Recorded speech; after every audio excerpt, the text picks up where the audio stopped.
Pirms es nonāku pie sava sapņu un arī druscīt murgu stāsta, es vēlos atsaukties uz kādu domu, ko man pirms pāris nedēļām pateica. Vai dzīvniekmīļi patiesībā ir nežēlīgi cilvēki? Tas ļoti daudz lika man aizdomāties par žēlsirdības cenu. Lai būtu žēlīgs pret dzīvniekiem, kas ir mazāk aizsargāti, tas bieži nozīmē būt nežēlīgam pret sevi un arī sev apkārt esošajiem. Pēdējo 2 gadu notikumi tīpaši man liek pārvērtēt, cik šī cena patiesībā ir augsta, jo reizē man tās var būt pat 5 stundas dienā, 2 reizes dienā, 7 dienas nedēļā. Tie var būt 500 km nedēļā, kas ir pavadīti ceļā. Tā ir arī mana veselība, muguras sāpes, lausti pirksti, un ar brīžiem tā ir arī riskēšana ar manu dzīvību. Viena strauja kustība, un es varētu šeit arī nestāvēt. Bet tomēr. Jau bērnībā bija skaidrs, ka ir bērni, kam ir vai nu bail no dzīvniekiem, vai arī viņi ietur tādu apzinātu distanci. Jo lielāks ir dzīvnieks, jo drošāks attālums ir jāievēro, lai būtu tā klātbūtnē. Taču ir bērni, kas dzīvniekā saredz ko vairāk, kā nagus, ragus, zobus, kas var viņiem nodarīt pāri. Un tā biju es. Tāpēc laikam ir tikai likumsakarīgi, ka ar laiku es kļuvu par tā saukto zirgu meiteni. Bet vēl pirms tas notika, man bija tāda sajūta, ko es raksturotu, kā spēju saprasties ar dzīvniekiem tādā veidā, ka mēs spējam veidot dialogu, spēju saprast, ko viņi grib no manis un otrādāk. Ar visu to, ka mēs nerunājam vienā valodā. Bet viscaur tam visam man ir pavadījusi arī tāda ļoti dziļa intuīcija, kas reizēm varbūt ir arī robežojusies ar pārliecību par tādu pārdabisko un jautājumu, kur ir mana cūkārpas vēstule, jo something else is going on.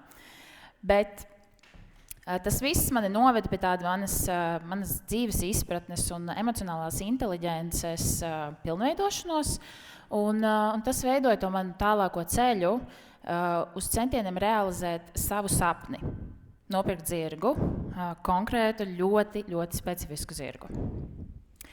Šis sapnis neradās pats no sevis. Es patiesībā nekad neesmu gribējusi savu zirgu. Tas it kā ir zirgu meiteņu sapnis, bet tas nebija manējais. Līdz brīdim, kad tas radās no solījuma. Es iepazinos ar laimīgo pirms 12 gadiem, un es ļoti spilgti atceros to brīdi, kad es saņēmu zvanu no sava tā laika trenera, kurš man teica, Digina, man ir 2 ziņas, labās un sliktās. Labās ir tāds, ka mums ir atbrīvojusies vieta uz zirga, un tu vari nākt atpakaļ trenēties, un sliktās ziņas ir tās, ka tas zirgs ir laimīgais. Daudz man toreiz teica, ka viņam ir visādas uzvedības problēmas, viņš ir nejauks zirgs, cilvēkiem viņš nepatīk, un viņš neveido nekādu sadarbību, un veiksmi tev.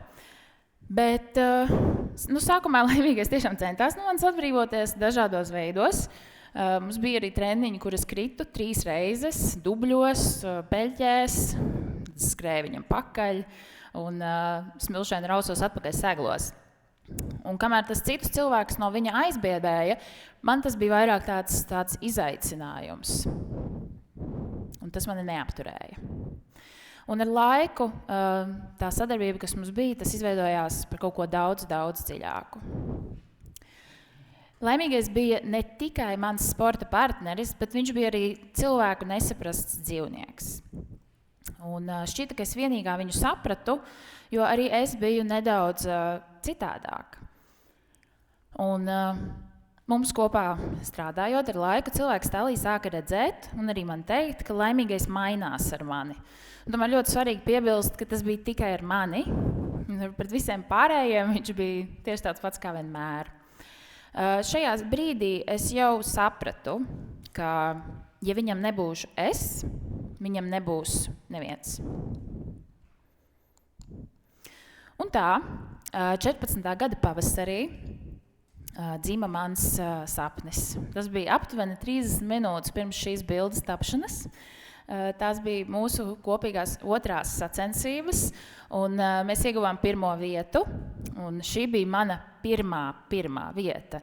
Tāpēc tas gandarījums un tas saviļņojums un pateicība, ko es jūtu, un tās bija milzīgas emocijas. Un šajā afekta stāvoklī es devu tādu ļoti viegliprātīgu solījumu laimīgajiem un arī sev, ka viņš pavadīs savu dzīvi ar mani līdz pašām beigām. Lai arī šis bija solījums, kas man bija ļoti svarīgs, tajā laikā man nebija pat ne mazākās nojausmas, ko tas patiesībā man maksās, un ne tikai tiešā nozīmē, bet arī pārnestā. Visi man zināmie cilvēki no zirgu pasaules man teica, ka nopirkt zirgu, tas ir nieks, tas ir visvienkāršākais. Es savukārt ļoti naivi domāju, ka sakrāt naudu, tā taču ir tā zirgi dārgi, cik viņš vispār maksās, man nebija mazākās nojausmas. Neskatoties uz to, ka man tas prasīja 9 gadus, es uz to gāju diezgan mērķiecīgi, darīju visu, kas man bija jādara. Biju laba meitene, gāju universitātē, studēju, strādāju savu pirmo pieaugušo darbu Printful, un visbeidzot es pievienojos dēstājumu kolektīvam. Tieši šis bija katalizators nākamā soļa spēršanai.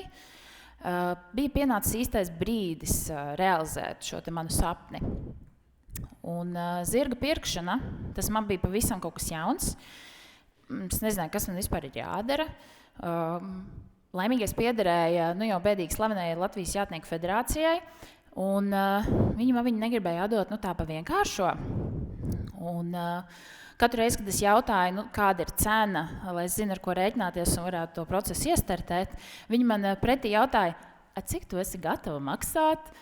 Un man ir jāatzīst, ka es neesmu prasmīga kaulēšanās mākslā, es nezinu, kas man ir vispār jāatbild uz šādu pretjautājumu.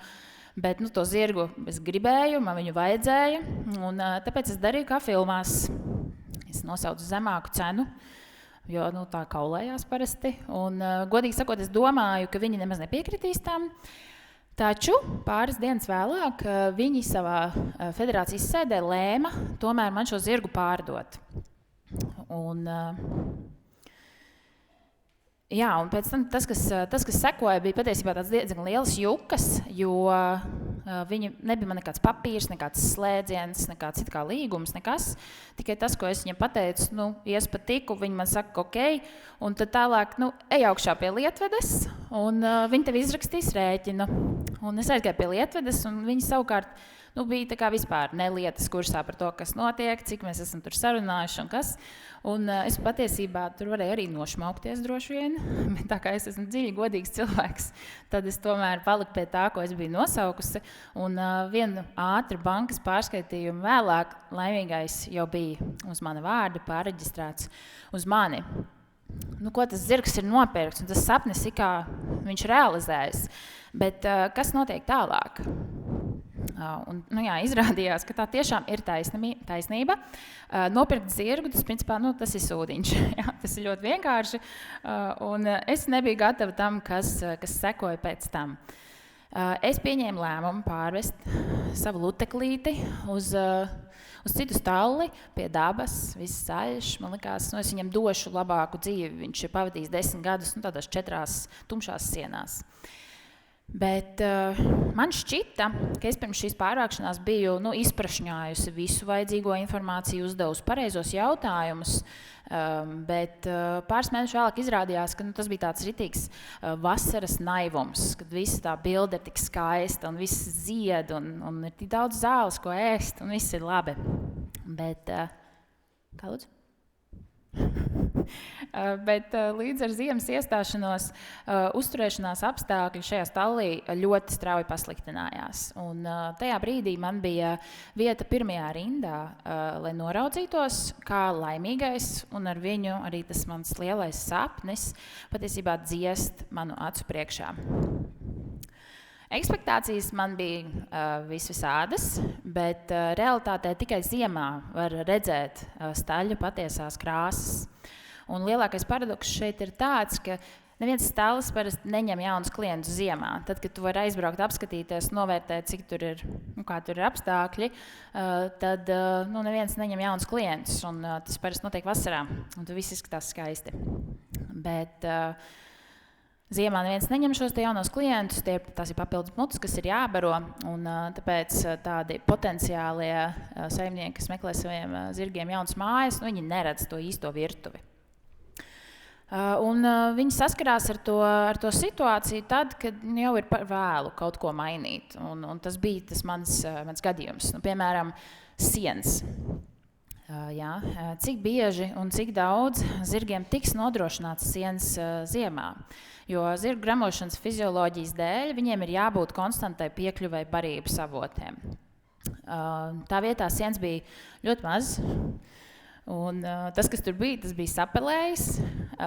Rezultātā zirgi savā starpā konkurēja par tiem resursiem, vājākie palika neēduši, un tie, kas ēda, pēc tam klepoja, tas sienas bija, maigi sakot, sūdīgs. Un, protams, visi zirgu vecāki vēlās redzēt to pirmo variantu, kur ir tik liels siena rullis, ka viņa zirga austiņas tikai knapi spīd fonā. Ja mēs runājam par ūdeni, zirgi vidēji izdzer 30 līdz 50 litrus ūdens dienā. Un šis ūdens trūkums var ātri kļūt bīstams dzīvībai. Un ticiet man, lētāk ir tiešām iet un lietot ūdeni, nekā pēc tam to zirgu raut uz Jelgavas vetklīniku. Tas ir daudz dārgāk un smagāk. Protams, tas mazais spainīts, ko jūs redzat bildē, pats par sevi nav tā problēma. Tā problēma sākās tad, kad tas mazais spainīts ir viss, ko tas zirgs dienā dabū. Un, kā jūs varat iedomāties, ja tas zirgs dzīvo ārā, un tam ūdenim ir jābūt pieejamam ārā, tad šis mazais spainīts, viņš sasals, tas nezinu, minus 15 grādos, kaut kāds 20-30 minūtes, man liekas, viņš jau ir cietā ledū. Ja mēs runājam par to, kādos apstākļos zirgi dzīvo iekšā, jo ir stāļi, kur zirgi visu dienu pavada iekšā, ir tādi, kur viņi nāk tikai naktīs iekšā, tad, protams, ka viņiem ir nepieciešama šī vieta, kur atpūsties. Un, iedomājieties, ka ja jūs sverat kaut kādu, pustonu, un jūs pēc garas dienas jūs gribat atpūtināt savus vecos kaulus, kura no šīm izstās pēc ērtākas midziņas. Tā ir taisnība, ka zirgi guļ arī stāvot kājās, taču ir ļoti svarīgi, lai viņiem ir šī iespēja apgulties. Tā ir tāda priecīga, komfortabla zirga pazīme, ja viņš guļ arī guļus. Un neviens nevēlas gulēt uz tādas mitras koku grīdas, kur ir centimetra slānīts ar skaidām. Un it kā ar to visu, ko es jums rādīju, it kā ar to nepietiktu. Arī atkušņa un sala dēļ Staļļa teritorijā bija izveidojušās tādas ledus peļķes zem sniega kārtas.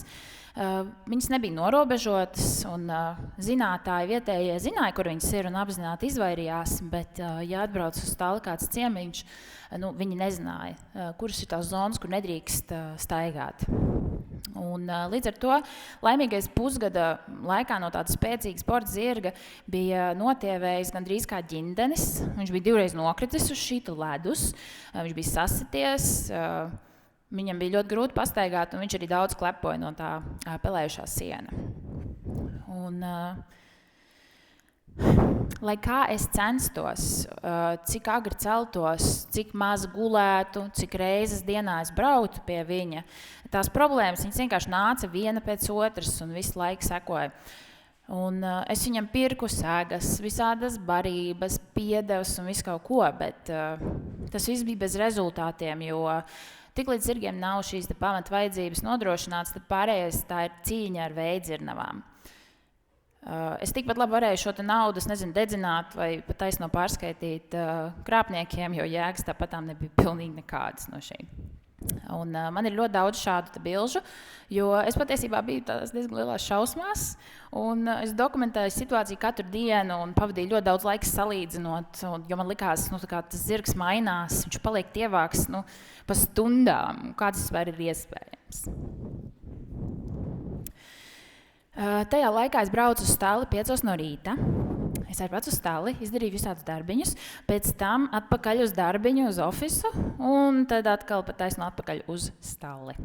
Es vēlu sienu ruļļus, vedu viņiem sienu uz aplokiem, gatavoju sienu porcijas naktī, vedu ūdeni uz aplokiem, un patiesībā es rūpējos ne tikai par savu zirgu, bet arī par pārējiem, kas dzīvo ar viņu kopā tajā aplokā. Un tas viss rezultējās ar to, ka es nonācu ļoti tumšā vietā, kur mani sāka vajāt domas par to, vai mans sapnis patiesībā bija tāds priekš manis un tāds ļoti sautīgs, un vai es esmu nežēlīga, ka es ļauju tam turpināties. Šis bija tas laiks, kur es sapratu, ka laimīgais manā dzīvē ir tā pati svarīgākā lieta. Un es jutos vainīga ne tikai viņa priekšā par to, ka es biju viņu novedusi līdz šādam stāvoklim, bet es jutos vainīga arī savas ģimenes, draugu un arī darba vietas acīs, jo tas viss bija nolikts absolūti otrajā plānā. Un brīdī, kad es jau vairs nezināju, kā virzīties uz priekšu, un viss, ko es redzēju, bija tā tumsa, es uzzināju par zirga sapni. Latvijā tā zirgu labturības procesi, viņi nav kritiski regulēti, kas nozīmē, ka ir ļoti daudz staļļi, kur tie apstākļi nav labi, bet tad ir arī daži staļļi, kas uz to fona šķiet tādi gandrīz utopiski. Un zirga sapnis bija viens no tiem. Šis stallis izglāba laimīgo, izglāba mani un līdz ar to izglāba arī to manu lielo sapni. Un šī vieta palīdzēja patiesībā mums abiem atlapt un arī atsākt uzticēties citiem. Šeit zirgiem vienmēr ir ko ēst, vienmēr ir ko dzert, vasara vai ziema, viņiem nekad nekas netrūkst. Un tās ir lietas, kas daudziem no mums ir pašsaprotamas, bet zirgiem kādam tās ir jānodrošina. Un zirgi principā ir mūsu žēlsirdībā, un sapnī tā netrūkst. Es arī nebiju pieradusi, ka staļļa saimniece man raksta un piekodina, lai es lieku vairāk sienu savam zirgam uz nakti, lai es baru vairāk skaidas. Viņa arī nāca pārbaudīt. Es biju iepriekš pieradusi pie tā, ka man kratīja ar pirkstu ņem pārāk daudz, tev vajag mazāk. Pāris mēnešu laikā laimīgais jau sāka izskatīties pēc sevis, un manī parādījās prieks atkal braukt uz stalli. Šajā attēlā ir redzams, kāds viņš ieradās zirga sapnī un kā viņš izskatījās aptuveni gadu vēlāk. Es aicinu jūs pievērst uzmanību tieši viņa mugurai. Kad mēs atbraucām, tur no muskuļiem bija palikuši varbūt tikai kripatiņas, un gadu vēlāk viņš jau izties tāds kārtīgs apvērš pīrādziņš. Šis zirga sapnis bija tāds otrais piegājiens un otrā iespēja patiesi piepildīt to manu vislielāko sapni, jo tas lielākais sapnis jau nebija nopirkt to zirgu tikai. Patiesībā tas sapnis bija dāvāt laimīgajiem laimīgas vecumdienas. Pirms gada laimīgais ielūza dīķī. Tā bija melnā piekdiena, 13. decembris, un es tajā brīdī biju sapulcē ofisā, un man zvanīja staļļa saimniece, un, lai jūs saprastu, ja es redzu, ka viņa man zvana, un tad kaut kas ir tā kā ritīgi slikti. Un katru reizi, kad es redzu savā telefonā vārdu Madara, man uz brīdi apstājas sirds. Kāda man kolēģi arī teica, ka pēc šī incidenta viņai parādījās līdzīgas sajūtas, kad man sapulcēs sāk zvanīt telefons. Tajā brīdī es pilnīgi neko nepasakot. Es aizskrēju projām no darba, jo tajā brīdī tā man bija vismazāk svarīgākā lieta. Un man tajā dienā arī, protams, melnā piekdiena bija salūzusi mašīna. Uzrāviens nebija absolūti nekāds. Mūksels aplis bija ļoti interesanta pieredze, bet maksimālais, ko es varēju izspiest uz šosejas, bija 70 km/h. Un tā es tur tās 40 minūtes lēnā gliemežu gaitā kratījos un savā galvā malu visus sliktos scenārijus, kas vien varētu būt notikuši. Bet ierodoties stallī, Es redzēju, ka laimīgais jau bija apčubināts, viņš bija jau sasakts siltā sagā, viņam bija sagatavots ļoti daudz siena, ļoti daudz skaidrs, lai viņam ir mīksti, viņš tomēr vēlas apgulties, ja viņam sāp kājas, un mani nomierināja. Un tajā brīdī es jau biju principā mentāli sagatavojusies tam, ka man atkal vajadzēs braukt 2 reizes dienā uz stalli un nodrošināt viņam tās pamat vajadzības, ja, kas ir tās ērtības, ko viņam vajag. Bet realitātē man par to nebija jāuztraucās. Un es tik un tā nākamo pusotru nedēļu braucu uz turieni divreiz dienā vai kā kurā reizē sanāca, bet es tās 3-4 stundas katru reizi veltīju svarīgākām lietām, lai apkoptu viņa sagrieztās kājas un lai, principā sāktu tādu rehabilitācijas procesu, kas vecākiem zirgiem ir tāds, sarežģītāks un ilgāks process. Šajā brīdī laimīgiem bija 21 gads. Cilvēka ekvivalents tam ir 65. Un atsaucoties uz to manu iepriekšējo pieredzi tajā pirmajā stallī, tas ledus man ir tāda sensitīva tēma. Bet pēc tā, kad mēs tikām šim te pāri, es sapratu, ka es vienmēr izvēlēšos to dzīvnieku nest līdz galam. Un es vienmēr darīšu to, kas būs nepieciešams. Šobrīd es jau esmu daļai samierinājusies ar faktu, ka zirgus periodiski piemeklē visādas kaitas, vai arī viņi paši tās atrod. Tas arī nebūtu pārsteigums. Saka, ka zirgiem ir tāds pašiznīcināšanās instinkts. Piemēram, laimīgiem tas pārsvarā nozīmē, ka kaut kādas problēmas ir ar kājām. Kā rezultātā man jau ir izveidosies tāda ļoti iespaidīga galerija, un es to izmantoju reizēm, lai apskatītos, cik sūdīgi bija iepriekšējā reizē. Vai šoreiz sajies, vai ir tomēr jāzvan tam vetārstam. Bet tas, kas man ļauj teikt, ka zirga sapnis ir man atļāvis piepildīt savu sapni otro reizi, tie ir tie apstākļi, pie kuriem izaicinājumu priekšā nenolaižās rokas. Un šādi izaicinājumi tā vienkārši ir neizbēgama mana sapņa daļa. Kas sākās kā tāds hobijs un arī ļoti viegli prātīgs solījums, ar laiku kļuva par manu dzīvesveidu un arī darbu. Šobrīd ir būtiskākā manas dzīves sastāvdaļa. Es apzinos, ka es upurētu visu un visus, ja tas būtu nepieciešams. Draugus, ģimeni, pati sevi visbiežāk, bet tajā brīdī, kad es jums piekritu pastāstīt par šo, tad tas liktenis vai kas vēl vienreiz piespied man tā, šoreiz tiešām pierādi. Šoreiz tiešām pierādi, ka tu esi gatava iet, tajā uz pilnu banku tajā visā. Un šomēnes es stallī esmu bijusi, praktiski katru dienu. Es varbūt ir bijuši 2 vai 1, kurās es neesmu aizbraukusi. Man šobrīd nav nosprausts datums, ka tās problēmas beigsies, un tā vienkārši ir mana tāda realitāte. Un es beidzot arī varu atzīt, cik nežēlīga es spēju būt pret sevi un pret citiem, tikai lai būtu žēlīga pret laimīgo. Paldies!